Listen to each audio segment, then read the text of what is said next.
Компанияи Султон ва Бахамедия аз тамоми нуқтаҳои шаҳри Москва ва Московский област ба Тоҷикистон бор меоранд. Борҳо ба шаҳри Душанбе, Ёвон, Қурған, Вахш, Турсунзода, умуман ба ҳама нуқтаҳои ҷумҳурии Тоҷикистон оварда мешаванд. Рақамҳо дар рӯи экран дар ҳар куҷои Москва қарор дошта бошед, занг бизанед, меоянд, бепул мегиранд боротона. Ва нархи 1 кило бортон ба Тоҷикистон равон карданаш 50 рубля дар бар мегирад. Ва аз Тоҷикистон бора аз дасти кӣ мегирен, рақамҳош дар ҳамиҷа ҳастай. Айноми юристиҷаи муроҷиат кунен, бортона тезтар мебаранд.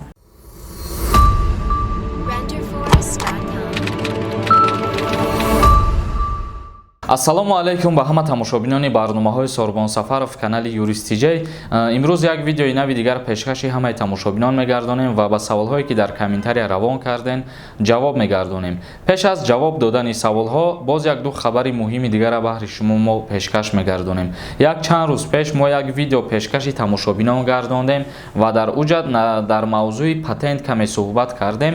Гуфтем ки патент бекор карда шудагӣ нест аз ҷониби Федератсияи Россия баҳри мигрантҳо, яъне ки баҳри муҳоҷирон. Ва хушбахтона имрӯз аз ҷониби президенти Федератсияи Россия Владимир Путин як қарори нав баҳри муҳоҷирон, яъне ки мигрантҳо ба имзо расид.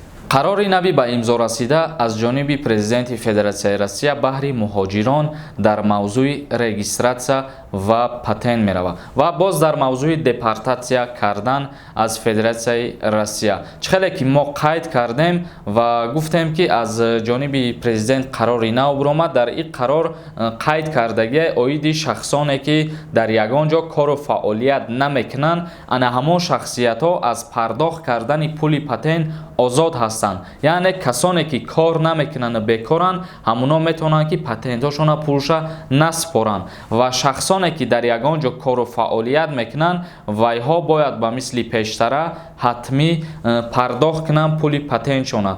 Патент танҳо баҳри ҳамун шахсо бепул шудагие ки дар ягон ҷо кор намекунанд ва касое ки агар кору фаъолият доранд, аз ягон ҷо даромад доранд, ваё бояд ҳатмӣ пули патентшона биспоранд. Ва аз регистратсия кардан ҳамаи муҳоҷирон озод шудагиянд то 15 декабра. Яъне ки муҳоҷироне ки регистратсия мекарданд, пул меспориданд, пардохт мекарданд, то 15 декабра озод шудагиянд. Ҳар як нафаре ки дар Федератсияи Россия шаҳри Москва қарор доранд ва ба духтури дандон ниёз дошта бошанд, агар ба рақамҳои дар экран буда муроҷиат кунед. И духтури дандон бародари тоҷикай. Айноми юристиҷаи муроҷиат кун, скидкат мекунад. Ва боз дар мавзӯи депортатсия сухан мегем ҳозир. Аз Федератсияи Россия то 15 декабра ягон коркунои анамун давлатиш ҳаққу ҳуқуқ надоранд ки шаҳрвандони хориҷиро депортатсия кунанд. Яъне ки ихроҷ карданда то 15 декабра ҳақ надоранд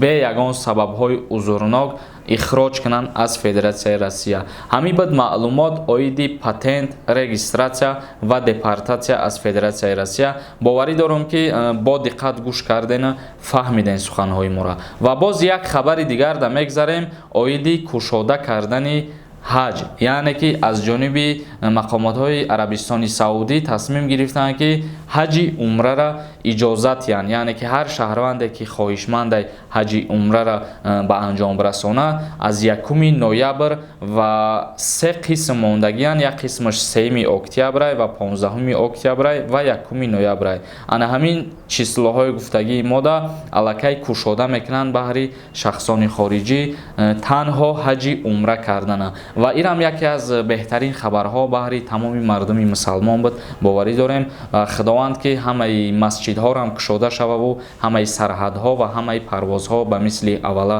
барбигарданд. Мегзарем ба қисми хондани комментарияҳо. Сайомк нависай: акай Сорбон, ай Москва Қирғизистон равӣ, баъд Тоҷикистон мешава акай ё ин ки не?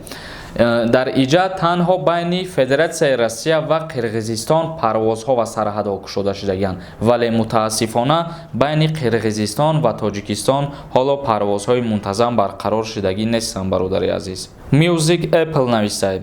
Кадоме ки дар Россия дохил шидагиянд натонистанд рафта увора мебаранд. И бародармон маълуме ки хизмати ҳарбиро дар назар дора, увора ба хизмати ҳарбӣ даъват намекунанд, яъне ки озод ҳастанд. Танҳо дар ҳамун ҷое ки дохил шуданд аз ҳамун донишгоҳ ёки донишкада ёки коллеҷ бояд ба ҳамун шахсият, ба ҳамун студент маълумотномаи донишгоҳ, донишҷӯӣ равон карда шавад. Дар ин ҳолат дар раҳрӯ ёки дар ягон ҷо шуморо агар дастгир кунад аблава, шумо ҳамун маълумотноматонро нишон метиҳед ва озодтон мекунад. Ильёс Тиҷей нависай. Салом алейкум акай Сорбон. Ма вид на жительство дорам. Тоҷикистон равон проблема намешава ай Тоҷикистон гашта омаданамда. Ҷавоб гӯ ака. То ҳолате ки шумо агар пурра шаҳрвандии Россияро нагирен, озод намешавен аз даъват ба хизмати ҳарбӣ дар Ҷумҳурии Тоҷикистон. Сунатов нависай. Салом, рост аст ки шахси гражданини Москва наметавонад Тоҷикистон рафта. яъне ки гражданини Федератсияи Россияро доштагиҳо ба Ҷумҳурии Тоҷикистон метавонад омада ё ки не, ҳамира дар назар дора и бародар. Ва миллати тоҷик вақте ки дар Россия гражданстваша мегира, гражданстваи российскира, ва ӯ мард ё ки ӯ зан ҳатман дар Ҷумҳурии Тоҷикистон пайвандош, падару модараш, аҳлу оилаш қарор доранд ва ба воситаи падару модар, бародар ё ки оилаш метавонад ки ба Ҷумҳурии Тоҷикистон барбигарда. Фирӯз навистай. Салом алейкум акай Сорбон. Ҳамун саволма ҷавоб те. Дар ҳамун таги видео навистам, хон ҳамун саволма. Бародари азиз, ма дар иҷа бисёр видео дорам охи ва ҳамаи саволҳоро хондану ҷавоб доданда успед намекунам, чунки савол беҳад бисёр мешава ва баъзе саволҳо бисёртар такрориянд. Ба ҳамин хотир мумкин ки саволҳои такрориро ма ҷавоб натиҳам. Узри зиёд агар ки ҷавоб нагирифта бошӣ бародар. Ҳоҷиев Бобоҷон нависай. Салом акай Сорбон. Ма таваллудам 5 декабри соли 2002. Маро ба хизмат бурдан метавонанд ё ин ки не? Ҷавоб диҳед пешакӣ, раҳмат. Аллакай ба фикрам ки 18 сола шидагӣ нестӣ, барое ки 5 декабри соли 2002 гуфтестай, 5 декабр да ту ба 18 медирой, дар ин ҳолат ту ба хизмати ҳарбӣ даъват карда намешавӣ. Дар иҷа соли таваллуди 2002 дар фармон бировардагиянд, лекин бародарони азиз моҳша ба назар мегиранд. Агар ки моҳат нараса, ба хизмат даъват карда намешавӣ бародари азиз. Агар ки аз моҳи сентябр пештар боша, моҳат ба 18 даромада бошӣ, ба хизмат даъват карда мешавад. Ва агар ки аз моҳи ноябр усун боша, моҳи яъне ки ноябр ахираш боша ё ки декабр боша, ба хизмат даъват карда намешавад, чунки ҳоло ба 18 даромадагӣ нестӣ. Акбар Ашуров нависай. Салом алейкум ака. Ҳамин саволда пурра ҷавоб диҳед.